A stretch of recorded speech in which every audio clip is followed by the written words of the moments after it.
Hello, everyone, and welcome to episode 18 of the Playoff Push podcast. This is the preview episode for your 2024 World Series between the Los Angeles Dodgers and our New York Yankees. I'm here with a very special guest, the king of pinstripes himself. How are we doing? Doing great, doing great.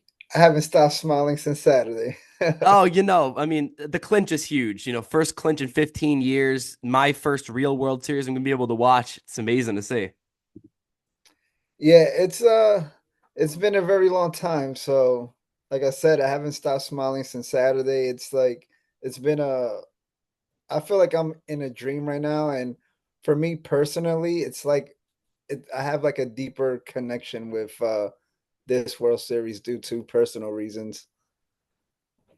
Yeah, this is a great World Series. Dodgers, Yankees consistently higher in the payroll spectrum, finally getting to match up. I've been thinking about this World Series since 2018, and it's finally happening here in the big old 2024. Who who you think is gonna win? I know we're like you said, we're gonna come out biased, but who you think is gonna like I think it's going to be realistic? close. I think it's going to be a really close series. Looking at the stats we have here, you got the Yankees with a 759 OPS this postseason compared to the Dodgers at 785. So about a 25-point gap there. However, the Dodgers are pitching to a 4.36 ERA, while the Yankees seem to be sporting around a 3.27. So ERA is definitely in our favor. So I think based on pitching alone, odds are we're able to get a big jump. So Dodgers pitching hasn't been up to their standards, so I feel like pretty great when it comes to like that part of it. Yankees pitching has been pretty awesome. I know the only thing that scares me is our hitting. I feel Yeah. like once the game starts, I feel like the Dodgers they come in for the kill for like right out of the gates. For us, it takes probably about like to the sixth, seventh inning. So that's the only thing that scares me is just the offense. I agree. Yankees happen to have a lot of comeback wins here in this, especially I think it was the clinching game where we were down and then had a huge comeback with the Soto 3-run bomb. But just looking at this Dodgers rotation, it's extremely banged up. When you look at their innings leaders this year, top three is Stone, Glasnow, and Yamamoto. And both Stone and Glasnow are going to be out for this series. Same with Kershaw. So they're missing three big starters right there. They are starting Flaherty game one, Yamamoto game two, everything else still a toss up. But Flaherty pitched really well against us earlier in the year. Yamamoto, we still have to see what he can truly do, but it's going to be an interesting first two games when it comes to the Dodgers pitching. I wish they was starting Yamamoto at Yankee Stadium. I think he would have been a lot more scared, I should say. Like I Yeah, of know course. he looks like very like he has like a poker face, but I feel like it would have been better if he would have been pitching game three. Yeah, I agree because especially with him being a rookie, you're never going to get used to Yankee Stadium until you've been in it at least a few times. But Flaherty was an incredible pickup for them mid-season from Detroit, and it's just Remember, he was looking. trying to get him as well. Yeah, we were, but we fell short, and we decided to get guys like Jazz and Later instead. But our rotation is going to be getting a pretty neat guy back. I don't know if he'll take a rotation role or more so a bullpen role, but Nestor Cortez is likely to return. He was quoted today saying that we've weighed the consequences, but if he has a ring and then a year off of baseball, so be it. So he's willing to, fight through the injury if it means getting a ring. I don't like that. Like I know like I appreciate him coming out saying that, but it's like we need him It's like is it next worth season. it? So from the start, is it worth it? I say half and half. Yeah, I think I would love him to come back for the World Series, but I think we should limit him to a bullpen role purely because he's not going to be, full force. Let's go 6 innings. I think he should stick in the back, be a nice maybe 2, 3 inning reliever if one of our starters gets banged up. But I love the flair to get back. It shows he cares about this team and he wants to keep the push going. I'll put him for one game, but we have Stroman. Yeah, That we yeah, haven't Stroman used too. Stroman yet. Like people forget he's good. Like Really good ball everyone, player. very. But, I these are remember two great he, teams. he's not afraid of the moment, so I'll pick him over a lot of our guys at that spot.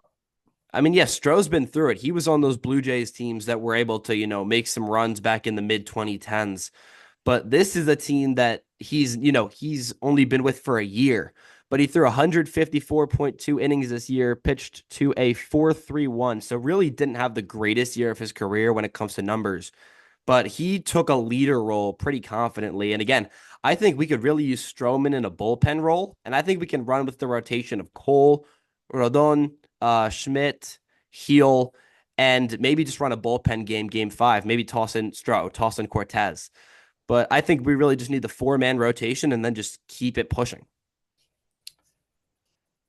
Uh, yeah, I wouldn't like I said I wouldn't put Nestor. If you put him maybe for like an inning, I say yes, but Yeah, yeah. just but I also feel like if it's not like broken, don't fix it. Oh, exactly. But I'm like in between when it comes to like Nestor and Stroman. I just got to see like how everything is gonna go first, and then we just go from there. Yeah, I mean, everything lies on games 1 and 2 at Dodger Stadium. If the Dodgers jump out to a 2-0 lead, we're starting out from the back seat. We got to figure out a way to get in the driver's seat and turn the series into our way back in the Yeah, so Bronx.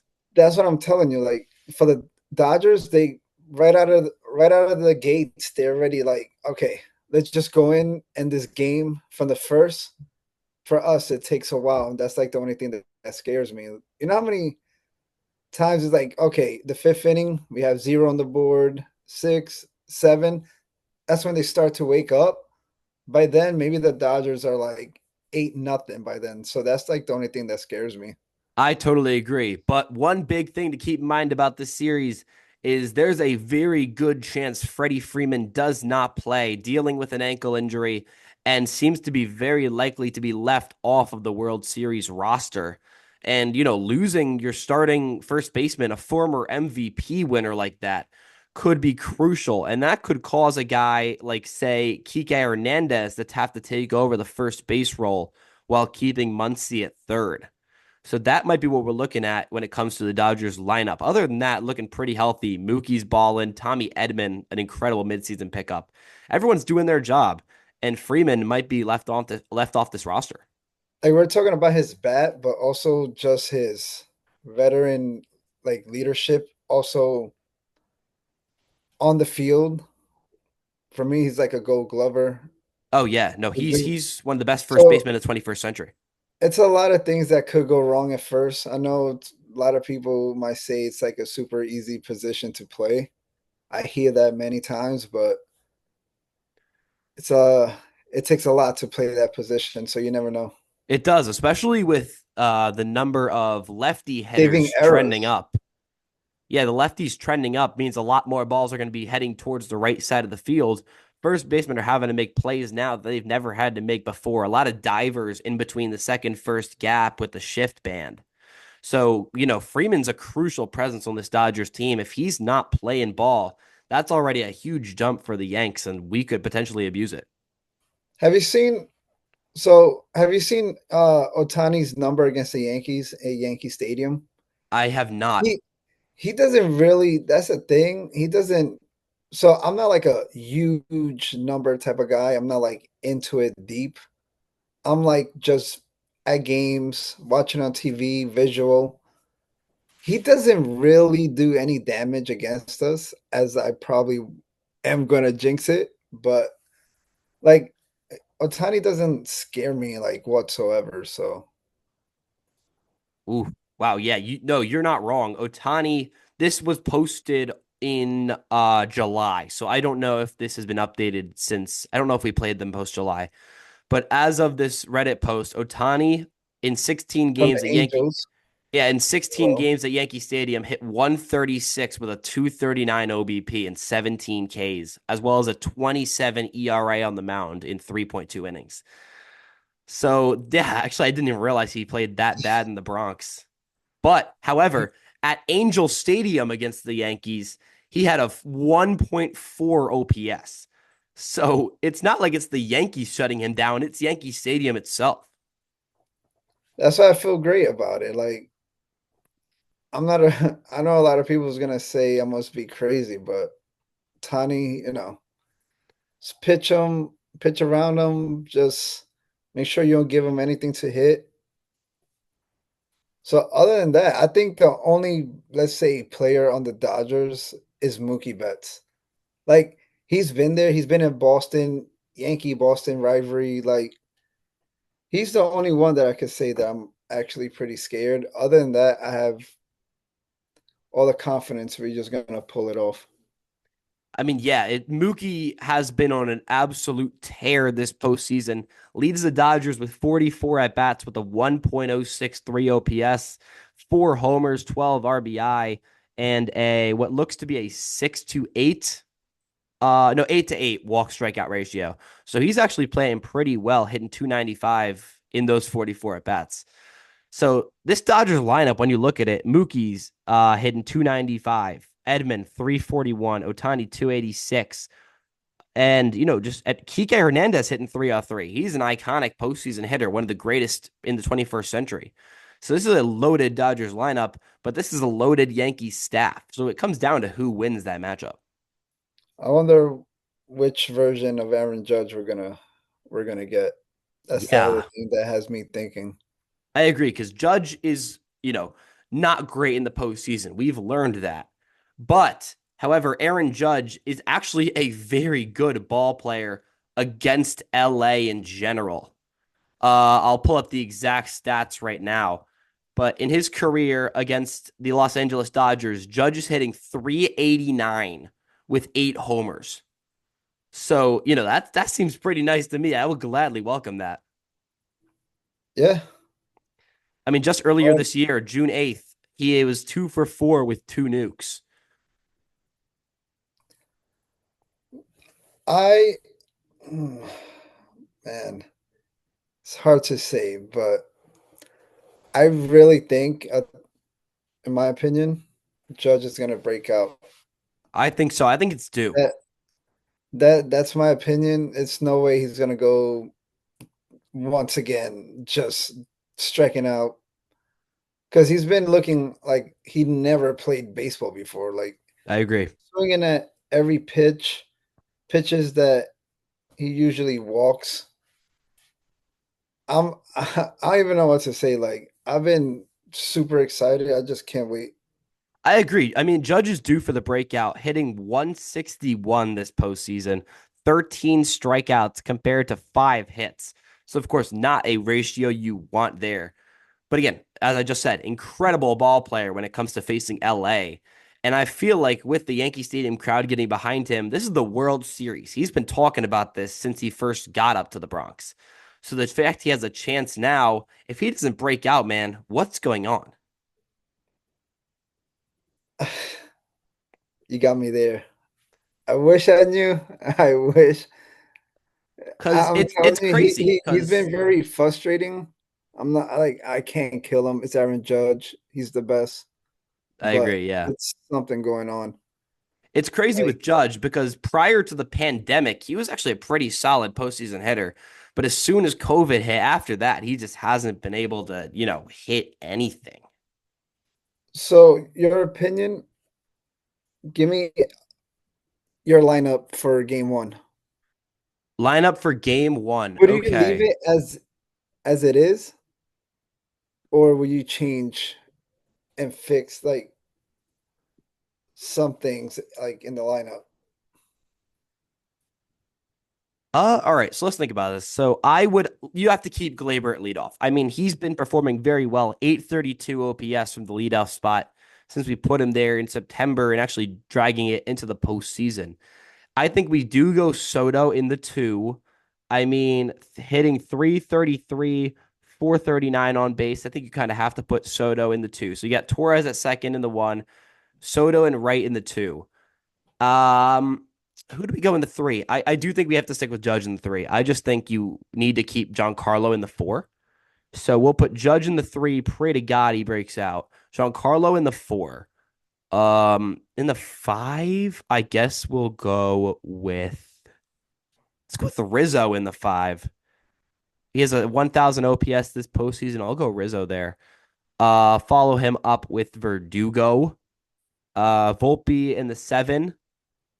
Then we'll go Jazz in the 8 and Wells in the 9. That's what I think we should run. We got a pretty solid bench actually for this series. We got Birdie, Cabrera, Trevino, Dominguez is what we're looking like, I believe. So that's not a bad bench, but I think that there's so much potential. Also, I don't know if this is a positive or a negative. LeMahieu may return this series. He's been treading towards being healthy again. We'll see where it goes with him. Hasn't taken an at bat in a good long while. I can't tell what's for the better or worse. Probably for the better, but that's what I think For me, it'd it's for be. the worse. I hate to be that guy, but for me, it's for the worse. I mean, he's been rough the last while. I mean, that's just how it is. So I'm not gonna sit here and say that I'm a fan of Glaber, Oh, I but love Glaber. I the love Glaber so much. so the postseason leading off, I got to give him a lot of credit. Oh, incredibly. He's made a huge jump Getting going from, a random spot to leadoff. He's taken the leadoff role really well.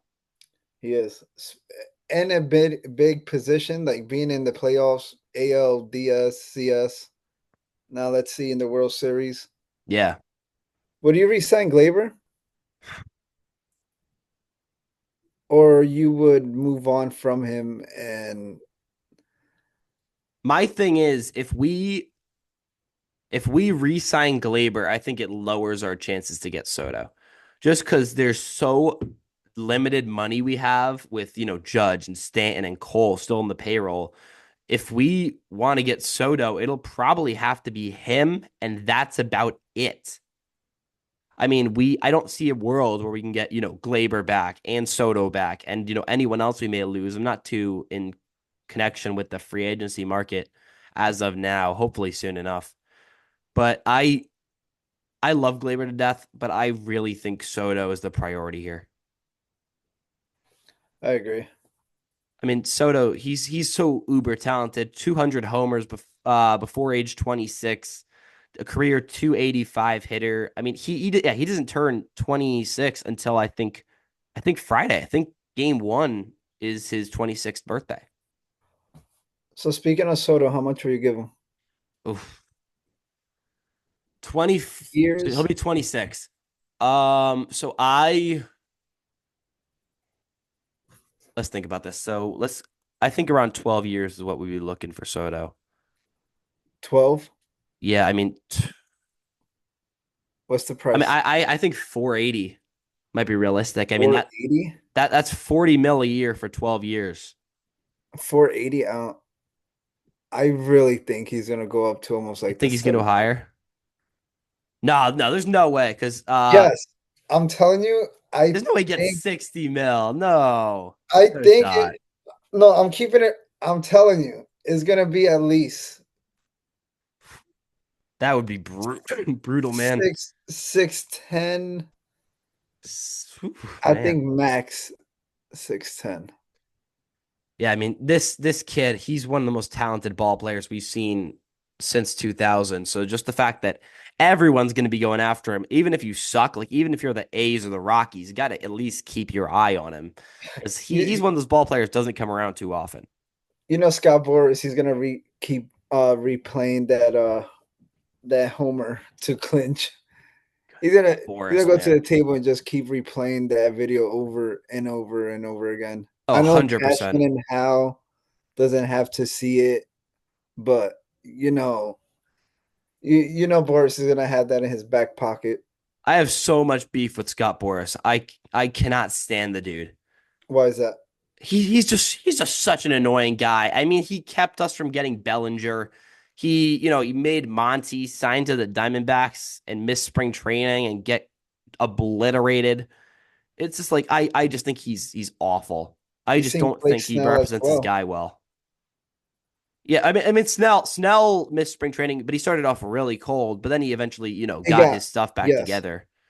but Yeah. he started off cold, and I just don't think that's what you should do. You need your guys to be, ready to play for the team as soon as the season begins. You don't want your guys joining in mid-April, early May, being like, "Hey, what's up, guys? I exist, by the way." I Who just was think the it's such a flawed system. who was the player that dropped Drop Boris. Boris? Who was it? I think it was Monty. I think it was like I I think think as it soon was as they got their money like very late no, and signed with I the think it team, was they dropped him. Montgomery. Was it? Jordan Montgomery dropped It's Boris. like it's too late. Like you already missed Yeah, so much. April 11th, 2024. Yeah, fired Scott Boras and signed with some other people. He was one of the Boras four, along with Chapman, Bellinger, and Snell, who waited late to sign. I mean, it's just so annoying. I mean, we could have had Bellinger too, and I love Bellinger. I love him so much. I think he'd be a great Yankee. Oh man, I don't know. If we had Bellinger, I think we would have never gotten Juan Soto. I'm not going to disagree with that. But MVP, Rookie of the Year, two-time All-Star, World Series champ, Gold Glove, Silver Slugger, NLCS MVP. I mean, So like I just think he has that flair. But of course, Soto is better. We're not going to lie to ourselves. Soto's better. I know we're in the World Series, but this is like an interesting convo. I think the guy that I wanted so bad on the Yankees that we missed, for me, I'm I'll probably be pissed, probably get mad about it. Yeah, Uh yeah, you good? You good? for a very long time, and that's Bryce Harper. I mean, Like that was such a bad situation. I mean, I, Harper. Everyone thought he was coming to the yeah, Yankees. I know it sucks because it's like this guy is so good. He's so great, right? Can I you mean, imagine him at Yankee Stadium? yeah. I mean, Like grew up a short Yankee fan. porch. I think the reason we didn't get him was because of the Stanton trade. I think the No, Stanton it was trade because of backed that. it up. Yeah. But Harper grew up a Yankee fan, and I mean, he's such an incredible ball player. But it's just like Oh, him and Machado were both rumored to be going to the Yankees that same offseason, and we got neither of them. And that's what it was. It just sucks because we always get rumored to get these big guys, and we never get them unless we already have them. Like we re-signed Judge, and we got Cole and all that. But like, Harper didn't come to us. Machado didn't come to us. It's just a consistent circle of guys who are rumored to, be joining the Yankees and just don't. I'm not mad about the Machado one. Um, I'm like I said, it's gonna be Bryce Harper for me. I think that one is gonna sting for a long time. Like I'm not like a huge fan. Like obviously, like Yeah, if yeah, I have to choose non-Yankee, I'm picking Bryce Harper. But that's one person that I'm like, damn, yeah. But I mean, that hey, I'm so happy we got Judge back because if we had Harper, who's to say we re-signed Judge? I It's a think we huge did. like paradox because the way our payroll is structured, we don't have much space to work with. So every signing, you have to look at it from a perspective of who else could we have gotten, and would they be better for this role than the guy we actually got? And that's where I think a lot of things go back to Judge because he's such a huge contract. But say we didn't get him back, then we probably could have went for Harper if we knew in 2019 that we didn't want to pursue re-signing him in the future. That would have been that. But Rookie of the Year should have been MVP. You're gonna want to keep that guy going, especially when he's on your team to begin with, so you have a better shot at getting him back. Yeah. But I know we're in the World Series. We shouldn't think about the past, but we was Oh, I talking about agree. Scott Boris for a second. So, oh wait, so Harper, he's a Boris client? No, right? I mm, No, I don't. I don't know. I will check. Yeah, he is. He is. Yeah, He is? yeah. Okay. Boris has so many incredible guys in his lineup. He has Alonso, Altuve, Bellinger, Bregman, Dylan Cease, Cole, Correa, Harper, Gunnar Henderson. It's like it keeps going and going and going and going and going and going. Soto, Snell, Scherzer, Seager, Simeon, Rodon, Robert, just all these guys, JD Martinez. It's like the list goes on and on and on. And he's Yeah, I just, think sometimes he just thinks about himself. oh, 100 million%. I mean, this is Because, like a whole list of guys that are all very solid ball players. all right, let's get back to the Yankees. I We just gotta like let's get back to I the had World to just Series. I had to vent about Oh, I Bryce totally Harper. get you. Like short porch. It's like, oh, come on. Yeah, no, Like, I I'm totally still get thinking you. about it. I totally get that. Till today, right? Before winning the World Series, I mean, I wish we was before We're starting it. clinching to the World Series. I always thought that was like our weakness, like not getting Bryce Harper. I think when it comes to, previous postseason rounds like the division series and championship series, I just thought it was the depth in the back of the lineup that really ended up, messing with us. Because looking at our, you got our guys at the top of the lineup, you got our Stantons, our Sotos. But with when Judge and Wells play bad, the back of the lineup really needs to step up. Verdugo didn't really do that. 544 OPS. Volpe played well, Rizzo played well, but like you gotta be able to get those guys off the bench confidently. You couldn't get Birdie off the bench, couldn't get Cabrera off the bench, definitely couldn't get Dominguez off the bench. He needs to fix something. I don't know what, but But something. why? I one thing I just don't get, why is Birdie still there? I mean, Birdie's an interesting guy because he's a fast ball player. Like he's fast. Just the problem is he can't hit at a consistent enough level as to where we can start him. But he led the league in steals. He led the NL in steals in 2022. Just this year, he had 5 steals. It was just like he only got 18 hits. There's only so much you can do on the base paths when get 18 hits. But Birdie's a guy who has, the tools to make stuff work, just actually doesn't make it work. I think he's more a potential bat.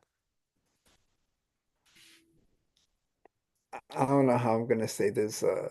He's probably like the only one that I kind of dislike when it comes to being on the team. Oh yeah, and Um, that's respectable. It's everything's possible. it, But it was game 3, and they had him in Cleveland starting over Rizzo. oh I right, I think it forgot was about game that. 3, and he pretty much looked bad at first. And I'm like, why is he still in the Yeah, game? yeah, Like he was 0 for 4 that game. it's yeah, but just at first base, just Oh, not oh yeah. it's like feels like he forgets that he's out there. I mean, we got him not expecting too much. I mean, I'll check his deal, but I don't really think it's anything notable. Yeah, it's a 1 year, 3.5 mil. Who cares? But he was just a low risk mid reward signing. He wasn't really going to do much. We knew that coming in, but he's just there to be a back of the end bench bat. But especially with concern about Rizzo's health, I actually like 8 finger Rizzo more than I like 10 finger Rizzo. But with the concern about his I believe fractured, I think it was his thumb. I don't know though if I'm being real with you, but Doesn't look like he's in pain. no, I mean He, he he's playing he's solid still ball. producing. That's the crazy part. No, he's playing solid ball. I like 8 finger Rizzo more than 10 finger Rizzo. But we went 7-2 in the first 2 rounds of the postseason. The Dodgers postseason, when you look at it, was very interesting. They squeaked out the Padres in a 3-2 set, but the Mets series was weird. They won the series 4-2, but every single game had a 4+ run differential for either side with respects of 9, 4, 8, 8, 6, and 5. So it was So basically a blowout on either side every single game so I think the last what was it, 2, 3 games? I think it was like 2 games. Have you seen the score?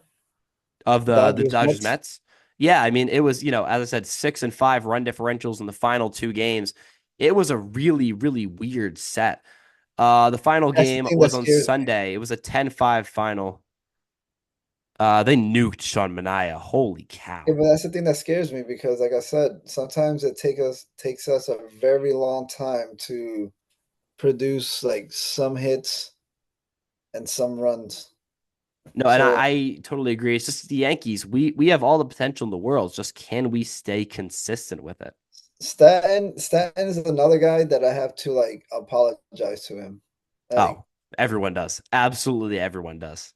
I'm not gonna sit here and be like, oh, I'm like a huge Stanton fan. Like I like him, but I was like bashing him and not in a like in a bad way of like booing him, but I said like a couple of things like, yeah, why is he Oh, I mean, here? I mean, to be Getting real, who didn't? I mean, traded, his OBP was and below now 300. I'm like, oh, He's stepped up to the occasion in the postseason so well. He's such a legendary hitter in the postseason. When you look at his career stats, every single one of his postseason at bats has been with the Yankees. But when you look at you have to his, thank Cashman for it. oh, totally. Cashman really lit a fire into him. Yeah, but in Stanton's career, he's hitting 269 in the postseason with 16 homers and 35 RBI. I mean, when you look at his, individual, he hit 308 in 2020, and he's hitting 294 this postseason with an OPS of 1.179. So he's getting the bat to ball. And that's huge for a DH. A DH has been our spot. It's been kind of rough, because Giancarlo hasn't really been doing too much the last few years. But, this postseason where it matters most, he's been making the most of it. He is. He's proving pretty much everyone wrong. I mean, yeah, people were doubting Giancarlo a lot coming into this postseason, just with his ability to, consistently get on base. Everyone knew he had the power. He's always had the power. The problem is, can he get the bat to ball in more of a line drive fashion than a pop fly fashion? That's what costed him a lot during the regular season. But he's found a way to really just get his hips more into the swing and be able to drive through the ball. And that's what we're seeing more with these line drive homers instead of these crazy high pop fly moonshots that we've been seeing in the regular season and even the last couple of years. What is the name, the closer from Cleveland? I forgot. I think it's off with Class C. A, Class A. Yeah. We crushed him. Like Like, I know. So why aren't we like doing that a lot more to other pitchers? Like sometimes I really don't get it. Like love my I team, but it frustrates me a lot. Like when we're going against pitchers that we should beat, and they look like they're aces against us. Yeah, I think this was really like a paradox in itself. Because Class A, he's such a legendary pitcher when it comes to 21st century ball. But in the But he's no we Mariano though. yeah Let's, oh yeah. No, yeah, let's start with that one. I saw people making the comparison entering the postseason. I'm like, are you insane? Like nobody's Yeah, touching Mariano. Like I'm sorry, man, nobody's doing it. But I think when it comes down to it, the X factor of this series is going to be the Dodgers' injuries and just their incapability when it comes to consistency. Glasnow's out, Kershaw's out, Stone's out, Freeman's probably going to be out. Gratterall and Miguel Rojas are trending up, but still nothing set in stone.